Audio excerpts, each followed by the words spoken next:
वो अपराध जो उसने किया ही नहीं था, वो अपराध जो दरअसल हुआ ही नहीं था, उसे साबित करने में उसकी जिंदगी के एक भी नहीं, 5 भी नहीं, पूरे 20 साल गुजर गए जेल की काली कोठरी में।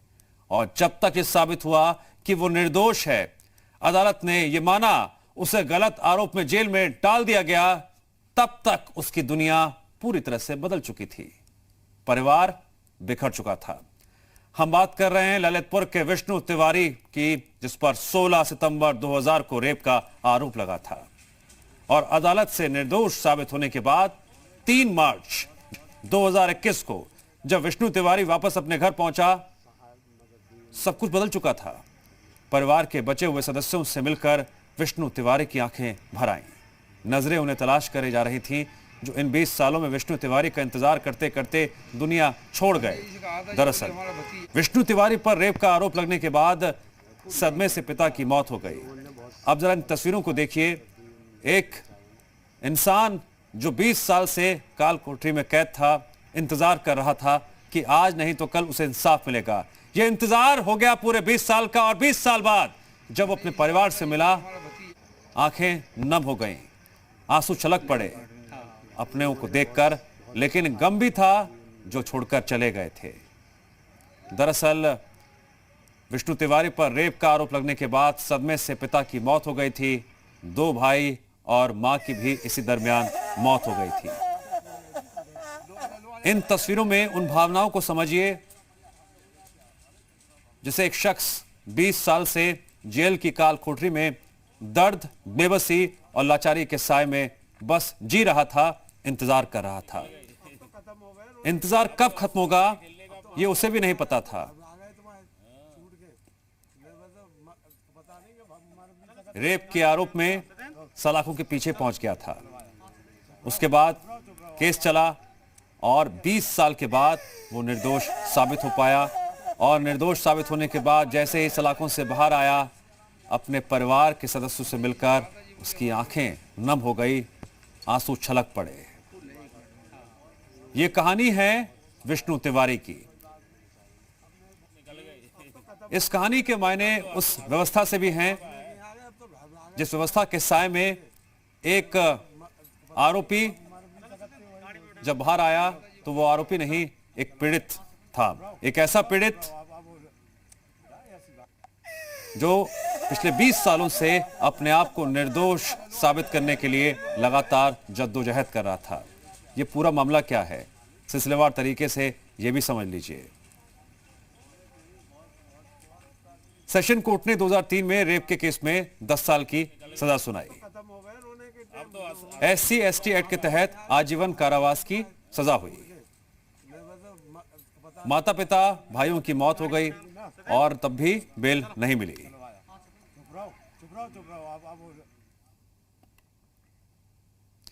जाहिर है कोई भी वो दिन नहीं लौटा सकता जो विष्णु तिवारी ने जेल में काट दिए, लेकिन सवाल है आगे की जिंदगी बसर करने के लिए सरकार क्या मदद करेगी। जी मीडिया से खास बातचीत में विष्णु तिवारी ने यही सवाल उठाया। हमारे साथ आज निर्दोष होकर विष्णु तिवारी पहुंचे हैं, इनसे हम बात करते हैं। जी विष्णु, कैसा रहा सफर, क्या लगता है आज आप बेकसूर हैं, आज आप अपने घर पहुंचे हैं? भाई साहब, जेल का सफ़र क्या है, जेल का तो बहुत बुरा सफ़र है। ज़िंदगी में एक दिन मरना, एक दिन जीना था। 20 साल इतनी बुरे काटे हमने, जिसका हिसाब नहीं हम जानते। हमारा घर परिवार बर्बाद हो गया, 2 भाई ख़त्म हो गए, हमारे टेंशन में अटैक पड़ गए, उनको माँ बाप ख़त्म हो गए। हम इतना अच्छा परिवार, हरा भरा परिवार छोड़ के गए थे, सब कुछ बर्बाद हो गया। तो क्या जांच सही से नहीं हुई थी, क्या लगता है आपको? जांच हमें तो कोई जांच का पता ही नहीं चला। भाई साहब, उन लोगों ने जैसी जांच करी, हम तो अनपढ़ आदमी थे, सब ऐसे ही जांच हो गई और हमें कोई पता ही नहीं चला। जज ने भी जो फैसला दिया, तो हमें भी वकील नहीं था हमारा, तो हमें सरकारी वकील खड़ा करके और हमें तो चैम्बर में बैठ के अपने उसमें बैठ के और हमें सज़ा सुना दी। हमें पता ही नहीं कि सज़ा दे रहा है, मतलब जज साहब सज़ा दे रहे हैं या क्या कर रहे हैं। और हमें तो सरकार से और उससे मतलब ये है कि हमें किस का उस पर सज़ा दी है। ये हमें सज़ा का ये है कि हम जब निर्दोष थे, डॉक्टरी रिपोर्ट में कुछ नहीं पाया गया, और जब पेटेंट वो थी 5 महीना की, गर्भ से थी, तो मतलब इस तरीके से हमें केस बनाया गया और केस झूठा बनाया गया, फिर भी हमें 20 साल कटवा दिए गए। ऐसे कि वहाँ से भी फ़ोन करने की इजाज़त नहीं हुई। पीसू था वहाँ, तो वो फार्म निकलना था, वो भी नहीं निकलवाया उन लोगों ने, जेल वालों ने भी हमारे संगे ज़्यादती करी। उस केस से आपको बरी किया है, आज आपको कैसा महसूस हो रहा है अगर बात करें? अरे हमें तो जो हो रहा है कि एक नई ज़िंदगी मिली है, लेकिन मिली जब है जब हमारा सब कुछ ख़त्म हो गया, जब मिली नई ज़िंदगी। हमारा तो सब कुछ परिवार, मकान-सकान, ज़मीन-वमीन सब कुछ ख़त्म हो गई। तो हम तो मरने ही समान हैं, क्या करेंगे हम? हम तो बेकार हो गए, अंदर से भी टूट चुके हैं बिल्कुल। बस माँ-बाप ख़त्म हो गए, हमारे 4 घर में मौत हो गई और किराए पे घर परिवार और रह रहा है, जो हमारे भतीजे वह हैं वगैरह, वो किराए पे रह रहे, भाभी। और कैसी-कैसी स्थितियों से उनने भी समय काटा, गुज़ारा। आपने जो जुर्म नहीं किया उसकी आपने सजा काटी, आप सरकार से क्या कहना चाहोगे? हम सरकार से तो एक ही रिक्वेस्ट करना चाहते हैं कि अगर हमें जो हम छोड़ गए थे पूरा परिवार को, वो तो हमें मिलने का नहीं खैर, लेकिन अब हमें इतना कुछ कर दें कि हमारे जो हम कुछ अपने पैरों पे खड़े हो जाएं और कुछ कर सकें, बस इतना कर दें तो इतनी हमारी उनके लिए बहुत बहुत बड़ी मेहरबानी होगी, उनके लिए, हमारे लिए। ये हमारे साथ विष्णु तिवारी थे, जिन्होंने उस जुर्म की सज़ा काटी जो जुर्म उन्होंने किया नहीं था, और उनकी सरकार से सिर्फ यही अपील है कि वो 20 साल तो हमारे नहीं लौट सकते जो उन्होंने 20 साल बिना जुर्म के एक जेल में गुजार दिए। ऐसे में अब देखने वाली बात ये होगी कि जिस जुर्म की सज़ा न्यायपालिका की देरी की वजह से विष्णु तिवारी ने जेल में काटे, उसके लिए उनको क्या न्याय मिलेगा। अमित सोनी, जी मीडिया, ललितपुर। विष्णु तिवारी ने इन 20 सालों में क्या खोया, इस दौरान उनके ऊपर किस तरह से मुसीबत का पहाड़ टूटा, उन्होंने खुद अपने जुबान से बताया और इस दर्द को बयां किया। लेकिन बड़ा सवाल तो यह भी है, कहीं ना कहीं क्या व्यवस्थाएं जिम्मेदार नहीं है जिसके चलते पूरे 20 साल उन्हें सलाखों के पीछे रहना पड़ा। जरा सिलसिलेवार तरीके से समझिए इस पूरे मामले में कब कब क्या क्या हुआ था। 16 सितंबर 2000 को विष्णु तिवारी पर रेप का आरोप लगा। घर से खेत जा रही महिला को झाड़ी में खींचकर रेप का आरोप लगा। तत्कालीन सीओ अखिलेश नारायण सिंह ने केस की विवेचना की। सेशंस कोर्ट ने 2003 में रेप के केस में 10 साल की सजा सुनाई। SC/ST एक्ट के तहत आजीवन कारावास की सजा हुई। माता पिता भाइयों की मौत पर भी बेल नहीं मिली। ललितपुर की मेहरोनी कोतवाली के सिलावन गांव के रहने वाले हैं विष्णु तिवारी। विष्णु तिवारी की जिंदगी की कहानी और जिन परिस्थितियों में इस वक्त वो खड़े नजर आ रहे हैं, सवाल यह भी है कि अब आगे वो क्या करें, और विष्णु तिवारी ने जो झेला उसकी भरपाई कौन करेगा। विष्णु तिवारी की मौजूदा स्थिति को लेकर क्या वो व्यवस्थाएं जिम्मेदार नहीं हैं जिनके कंधों पर जिम्मेदारी थी। कोर्ट में सही तथ्य रखे जाएं। विवेचना जिस वक्त हो रही थी उस वक्त क्या लापरवाही बरती गई थी। विष्णु तिवारी ने जी मीडिया से बातचीत के दौरान यही बताया, उनके पास तो वकील भी नहीं था, अनपढ़ थे, वो कुछ जानते ही नहीं थे। जिस वक्त जज सजा सुना रहे थे उन्हें कुछ समझ ही नहीं आ रहा था ये हो क्या रहा है।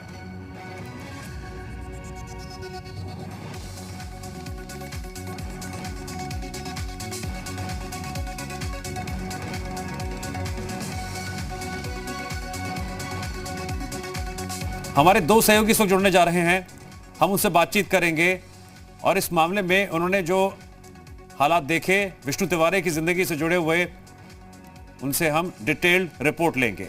हमारे साथ मोहम्मद गुफरान जुड़ गए हैं प्रयागराज से, तो वहीं ललितपुर से फोन लाइन पर मौजूद है हमारे साथ अमित सोनी। सबसे पहले मैं बात करूंगा अमित सोनी से। अमित, 20 साल लग गए जेल से बाहर आने में। इस 20 सालों में विष्णु तिवारी ने बहुत कुछ खोया और इस वक्त उनकी हालत को देखकर यह कहा जा सकता है कि जो अब व्यवस्थाएं इन हालातों के लिए जिम्मेदार थी, उसके मद्देनजर अब भरपाई कौन करेगा। बिल्कुल दिव्यांश, जिस तरह से देखा जाए कि इंसान के कुछ पल ही बहुत बहुत महत्वपूर्ण होते हैं, वहीं अगर ये बात करें की बात करें, विष्णु तिवारी की बात करें, 20 साल उनके उस जुर्म की सजा काटते हुए जेल में गुजर गए जो उन्होंने किया नहीं था। और इस दौरान जब वो आज ललितपुर पहुंचे तो जिस तरह से उन्होंने बात की, उनकी आंखों से आंसू सूख चुके थे। जिस तरह से अगर बात करें कि वो उस जेल में रहे, उस दौरान किस तरह से उनकी गुजरा होगा कि उनके माँ बाप उस शौक में गुजर गए, उनके 2 भाई गुजर गए, लेकिन उनकी अर्थी को सहारा देने के लिए उन्हें जेल से जमानत तक नहीं मिली। वहीं विष्णु तिवारी का ये भी कहना है कि उन्होंने कई बार ये बात कही कि उनकी एक बार फिर से याचिका डाली जाए, लेकिन ये यहाँ स्वतः संज्ञान लिया गया था। जो जिला कारागार है उनके द्वारा 20 साल रहने के बाद ये हाईकोर्ट के लिए दिया गया था, जिसके बाद हाईकोर्ट ने इस बात पर संज्ञान लिया और उन्हें जांच करने के बाद उन्होंने उन्हें निर्दोष साबित किया और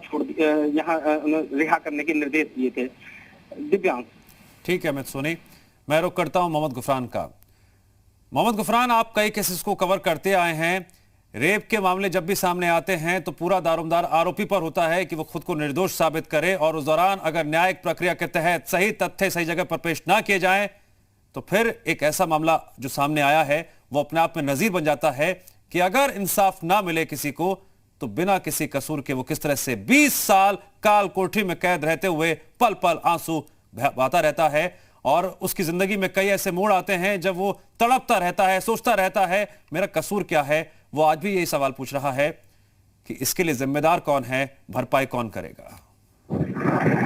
बिल्कुल, देखिए ये पूरा जो प्रकरण है विष्णु तिवारी का, ये बेहद दर्दनाक है। अगर पूरे घटनाक्रम को देखा जाए, जिस तरीके से एफआईआर घटना के 3 दिन बाद एफआईआर दर्ज कराई जाती है, उसके बाद जो पुलिसिया जो जांच होती है, जो सीओ लेवल का ऑफिसर होता है, कोई थाना अध्यक्ष नहीं होता है कि इंस्पेक्टर हो या एसएचओ हो, सीओ लेवल का जो ऑफिसर होता है उसकी जांच में इनको एक तरीके से आरोपी साबित करके एक तरीके से चार्जशीट दाखिल की गई।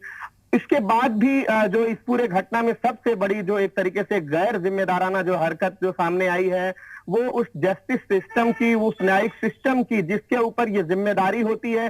साफ तौर पर तमाम नजीरें हैं, तमाम अदालतों के ये आदेश हैं कि किसी निर्दोष को अगर मुलजिम बच रहा हो तो बच जाए, लेकिन कोई निर्दोष सजा ना पाए। लेकिन उसके बावजूद एक निर्दोष व्यक्ति को एक नहीं बल्कि 20 बरस जिंदगी के जो एक शुरुआती होते हैं वो बेहद अहम थे, वो एक तरीके से बेगुनाही साबित होने में बीत गए। और अब उसको न्याय जरूर मिला है, लेकिन न्यायिक सिस्टम पर सबसे बड़ा सवाल खड़ा करता है। इस पूरे प्रकरण को अगर देखें दिव्यांशना, तो बेहद दर्दनाक है विष्णु तिवारी की कहानी। 2003 में जो निचली अदालत थी ललितपुर की, उसने सजा 2 अलग अलग धाराओं में 20 साल की जो सजा, एक तरीके से 14 और एक 10 साल की जो सजा हुई, इस सजा के बाद जो दूसरी मोहम्मद सबसे बड़ी गुफरान, अब जाकर न्याय मिला है, लेकिन 20 सालों के दौरान जो अन्याय सहन करना पड़ा और जो इसके लिए जिम्मेदार हैं, क्या उस मामले में जो सवाल सामने आ रहे हैं उसका जवाब कौन देगा, और जो खामियां इस दौरान देखने को मिली उन खामियों पर किस तरह से वर्कआउट किया जाएगा, ये बहुत बड़ा सवाल है।